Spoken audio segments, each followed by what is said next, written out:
இது பொங்கல் அன்னைக்கு எடுத்த வீடியோ. காலைல எழுந்துச்சு நல்லா குளிச்சுட்டு வந்து நமக்கு குட்டி வாசலாக இருந்தாலும் அழகாக ஒரு கோலத்தை போடணும்னு சொல்லி கோலம் போட்டு கலர்லாம் கொடுத்துட்டு வீட்டில் பொங்கல் வைக்கல. ஸோ கோயிலுக்கெல்லாம் போயிட்டு வெளியெல்லாம் போயிட்டு வரணும்னு சொல்லி வீட்டிலேருந்து கிளம்பிட்டோம். எங்கள் ஊர்லேருந்து ஒரு ஜஸ்ட் 1 கிலோமீட்டர் தூரத்தில் இருக்க கோயிலுக்கு தான் போயிருந்தோம். சரி, ஏன்னா வெளியே கொஞ்சம் பார்க் மாதிரி போகலான்னு யோசிச்சிருந்தனால சரி பக்கத்தில் இருக்க கோயிலுக்கு போயிட்டு அப்புறம் எங்கேயாச்சும் போகலாம் அப்படின்னு சொல்லி தான் பிளான் பண்ணியிருந்தோம். கோயிலுக்கு போயிட்டு நல்லா பீஸ்ஃபுல்லாக சாமியெல்லாம் கும்பிட்டுட்டு கொஞ்சம் நேரம் அப்படியே நிம்மதிக்காக சாமி கோயிலையே உட்காந்துட்டு சாமி கோயிலையே கொஞ்சம் நேரம் சுற்றி பார்த்துட்டு இருந்தோம். அப்போ தான் தலை தூக்கி மேலே பார்க்குற டிஃப்ரெண்ட்டாக ஒரு காய் இருந்துச்சு. அது என்ன காயின்னு தெரில, உங்களுக்கு காட்டுறேன். உங்களுக்கு தெரிஞ்சா கமெண்ட்டில் சொல்லுங்க. அது ஒரு மாதிரி ஆப்பிள் மாதிரி க்ரீன் ஆப்பிள் மாதிரி இருக்குது பார்க்குறக்கு, ஆனால் என்னன்னு தெரில. சாமி கும்பிட்டு வெளியே வந்தோடனே ரொம்ப பசி எடுத்துச்சு. உடனே ஒரு கம்மங்கூழ் கடையில் நிறுத்திட்டோம். நிறைய சைடிஷ் கொடுத்துருந்தாங்க, செம்மையாக இருந்துச்சு. எங்களுக்கு இட்லி தோசையை விட இந்த மாதிரி கம்மங்கூழ் இருந்துச்சுன்னா உடனே அங்கே தான் வண்டி நிறுத்துவோம்.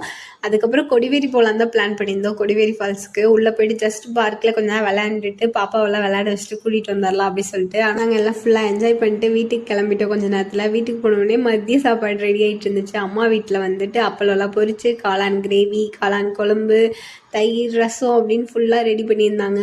ஆமாம், கையால் சூப்பரான லஞ்சும் சாப்பிட்டு முடிச்சுட்டு கடைசியாக மாமா ஆளாளுக்கு ஒரு ஐஸ்கிரீம் வாங்கிட்டு வந்தாங்க. அந்த ஐஸ்கிரீமையும் சாப்பிட்டதோட இன்றைய நாள் இனிதே நிறைவடைஞ்சிருச்சு.